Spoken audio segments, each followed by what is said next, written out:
I am the Tofu Golem. Please enjoy the video. In this video, I will explain how to use WordPress for practice. To begin, you will need to choose a suitable environment. This could be a local setup on your computer or a free online sandbox. We will cover the advantages of each. Understanding the basics of WordPress installation is your first crucial step.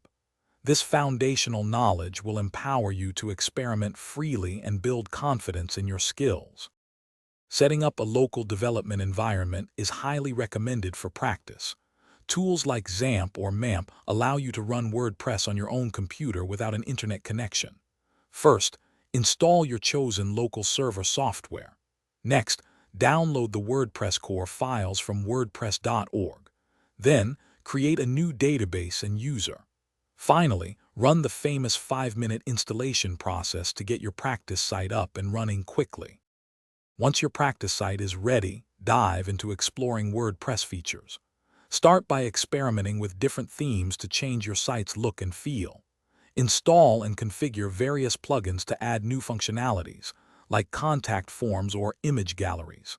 Practice creating and editing both posts and pages to understand content management.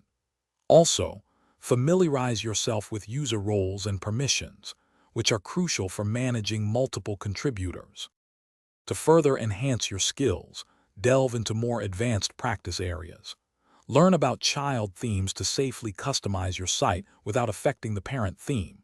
Practice making basic CSS and HTML modifications to fine-tune your design.